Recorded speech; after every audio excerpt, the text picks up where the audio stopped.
Welcome back to my kitchen. I think that I'm always in this sweater, but it's quarantine, so just give me a break.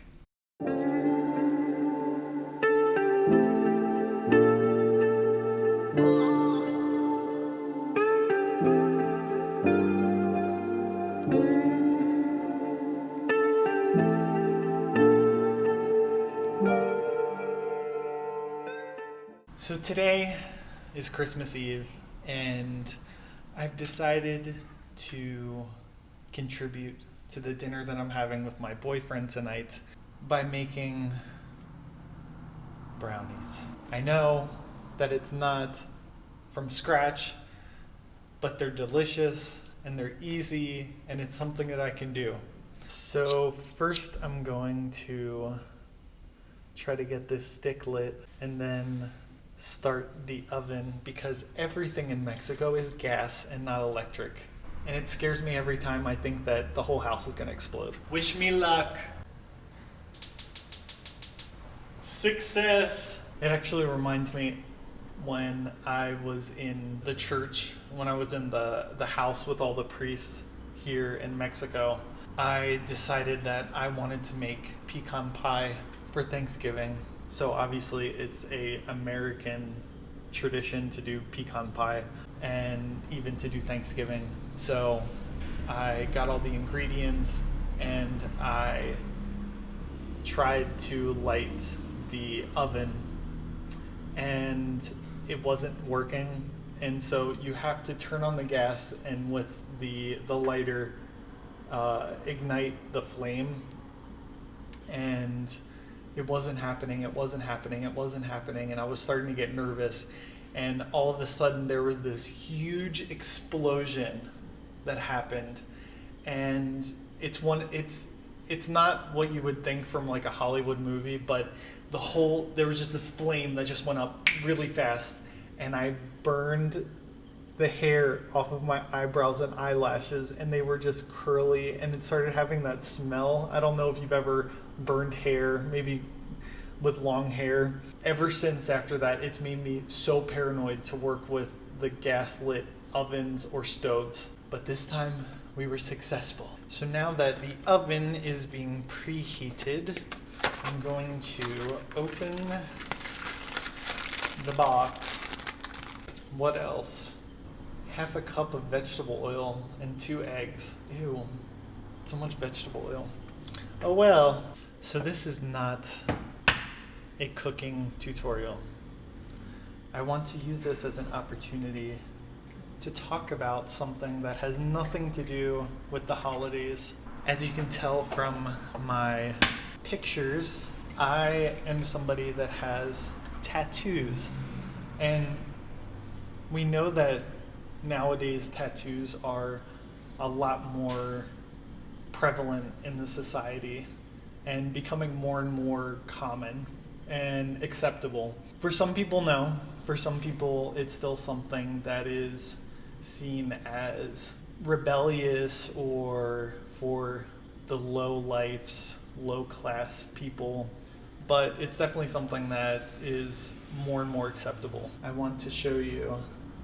There we go, the mixture. I'm trying not to think about how much oil is in this. Why are tattoos popular? Well, for some people it is that rebellious element. We know that some people really just like to give the middle finger to society, and they want to do something that represents that, oh, it's my body, my choice. I can do what I want with my body. I don't care what people think, especially the older generations. And it goes along with this subculture type of mentality. You can actually see that if you go into a lot of the studios where there's a lot of skulls and it's dark and there's this rock music. Delicious. Girl, you thick. Ugh.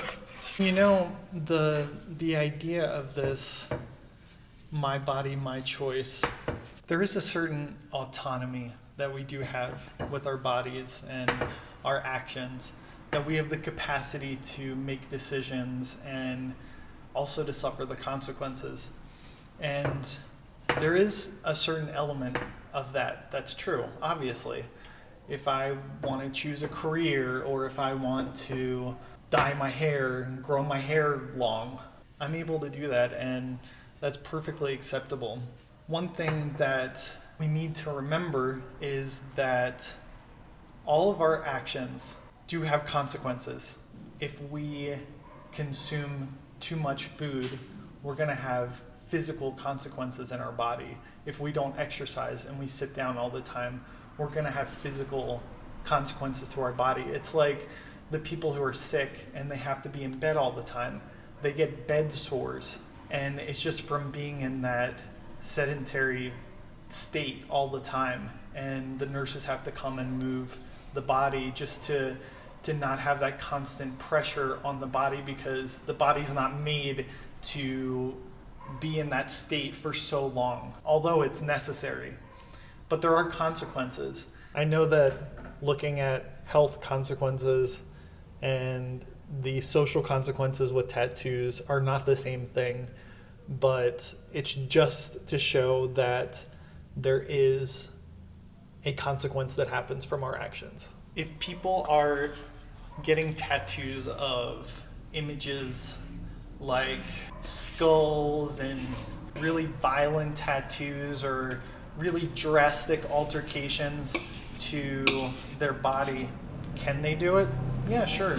There's a lot of things we can do in our lives, but people are going to treat you differently, and that's their right to do as people. Just because you decide that you want to do something to your body doesn't mean that everybody has to treat you a certain way. Everyone has their right to react, and especially with the changes that are happening in society, maybe some of those alterations are good, or just, they say in Spanish, X, like it doesn't matter.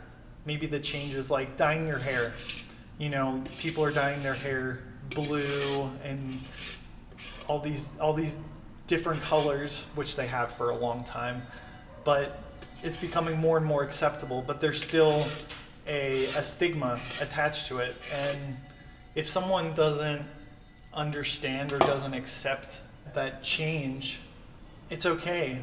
It's not the end of the world. You're not defined as a person depending on being accepted by everyone. And everyone's going to have their opinion, and especially in any sort of change or time of acceptance, evolution in the mentality, you have to give them a second to change their mind and to accept different ways of thinking. Obviously, some of the extreme alterations I've seen to bodies, like tattooing eyeballs, or like splitting the tongue, or getting these piercings and even injections to change the shape into something more reptilian or something like that. You're going to have consequences in society, and not every business is going to want that to be the face of their business. We have to remember that every business has a right to decide what type of people they want to work for them, and maybe that's not the type of presentation that they want for their business, which maybe it's not the most open perspective, but it's their right. And just because a business doesn't want to hire you because of the way you look doesn't mean that you're not a full human being in any way or any capacity.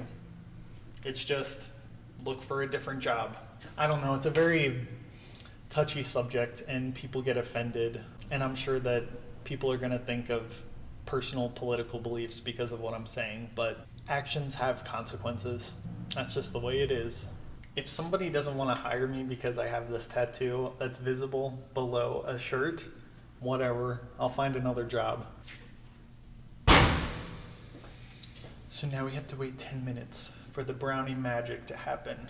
So some people get tattoos because it's a way for them to express themselves. They use tattoos as kind of like their fashion sense. I've seen people who are more into the 50s, that type of fashion sense, and all of their tattoos have that feel to them. It's kind of part of their look. That's fine. I mean, of course they can do that. But I want to introduce an idea that is not very common. And you can look even at the way that people see art in general. The idea of symbolism. Something that as humans we want is something that is stable and permanent. And the idea of even in a relationship, even though a lot of relationships don't last, there is this yearning when you fall in love with someone to say, I love you forever, forever. And we say that. People say that all the time, even if in a month they break up. There's that need to express that, I love you forever. And it might be true in that moment. In our lives, we want to make these statements that have permanence. And you can look at pieces of art in general, but especially in a tattoo, it's something a lot more personal. It's on our body. And we only have one body, and any change that we make like that is going to have permanence to it. Sometimes there's certain things that we want to express in that permanence, in that way that will last forever and mean something, and actually mean something. It's not something that we say today and tomorrow we change our mind. No, this is something that is stable. And although tattoos, like anything, loses its quality over time, it starts to fade, maybe you lose some of the colors. What is important is the meaning, what is behind the image. Even if you lose a tattoo, even if you maybe it was a bad tattoo and the color just didn't stick, the meaning behind it is something that is important and is the most important aspect. I think that's why a lot of people keep tattoos that are even bad in the standard of good and bad tattoos because of what it symbolizes. For example, you take a tattoo of a rose with thorns. Maybe to just the normal person walking by, they'd go, oh, that's a pretty tattoo, or oh, that's nice, or oh, I don't like that tattoo, or oh, isn't that simple? Everyone has that tattoo. But for that person, for example, they wanted to represent the struggles that they had in a particular part of their life. That's why they got the thorns. That it was a trying time, but they made it through, and that's what's represented in the blossom. And maybe it was the rose was the favorite flower of their mother because their mother was a part of that story or something like that. It's not important the actual tattoo. It's not important how perfect, how much went into the tattoo. Of course, that's an added element, and that's something that the tattoo artist gives to that person, depending on their own technical skill. But what's important is that whole story behind the tattoo. And looking at the tattoo, I'm speaking from experience, you're reminded of those ideas, of those memories. By putting the tattoo on there, you're saying, this is a part of me, and this is something that I want to remember and I want to commemorate. I don't know if it's even rising at all. I got my first tattoo, which is this tattoo, after I left the church and my priesthood, 1 month after I left. And before the seminary, I wasn't allowed to do much of anything. My parents never let me grow my hair out long. They never let me dye my hair. They never let me do anything like that, anything that I wanted to do. I remember asking my mom over and over again, can I please get blue hair? I remember in the 90s, or maybe it was the early 2000s, that the guys were getting the blue, not just blue all over, but kind of blue under. I'm actually kind of happy they didn't let me, but I couldn't do any of that. And of course not a tattoo. Tattoos were not seen as something classy at all. It was seen as something very rebellious. Obviously, when I started getting serious in religion, that was the last thing on my mind because of the idea of self-mutilation and not respecting the temple of God, which is the body. And there was also the idea of focusing too much on the body in general, of being too vain. Tattoos were not something that was necessary. Neither was dyeing your hair or getting your nails done or whatever, even though many girls did that. But the point was, the less focused you were on the body, the more you could be focused on God. That was what I wanted to be focused on. I wanted to be focused on God. And during the seminary, of course not. But after, I think it might have been a little bit from rebellion or making a statement like I was serious about my decision to leave. But that was one of the first big things that I did. But Francis, everyone has an owl tattoo on their chest. Everybody does that. It's so popular. I realized that after getting the tattoo, how popular it was. I thought of the idea on my own. I created the elements of it. The owl is flying forward. It's on my chest, so it's going forward. And that's me going forward into my life. And the owl is a nocturnal creature. It sees the best in the darkness. And at that time in my life, I saw the clearest in my darkest point of my life. And also in the talons of the owl, there is the Sacred Heart. And if you don't know what the Sacred Heart is, it's a artistic representation of the heart of Jesus. The owl is carrying the Sacred Heart with him into the future. And I wanted to represent that because although I was starting my new chapter in life, I wanted to represent the fact that I'm not just flying away from something to forget about it. I'm bringing it with me, and I'm willfully bringing it with me. It's not attached to me. I'm taking it and I'm going forward. I've learned so much in my life from my past, and I am who I am from my past. And there's so much good that I learned from my past that it would be foolish of me to just throw everything out now that I am a tattoo artist. I started a few years ago, and it's been a slow process, and especially with the situation now in the world, it's been nearly impossible. But I want to give that same opportunity to others for them to make those permanent statements, as permanent as humanly possible, and something very personal to them. I love to hear a story. I love to help the people create the elements of their tattoo, the image, the final image. I love that aspect of it because I really want to help people manifest that situation or that memory that they want in their tattoo. It needs more time. Maybe the name of my business should be Father Tattoo. That would be hilarious. So as always, I want to open up a conversation. I want to hear your thoughts down in the comments below.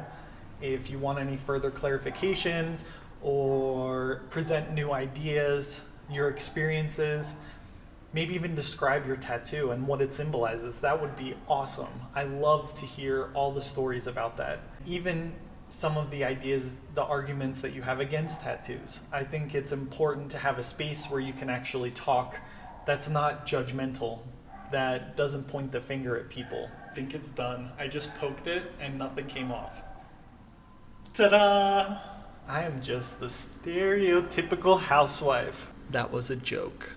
So I'm gonna finish getting things ready for the dinner tonight. I hope that everybody has a wonderful, wonderful Christmas and holiday with your family as much as possible. I know that this is a crazy time, so please like and subscribe. I appreciate any sort of help, contribution. I depend on you guys to get the word out there. I can only do so much by myself, and I hope to have more and more videos like this just things that I think about and different ideas, and hopefully spark some conversation. So see you next time.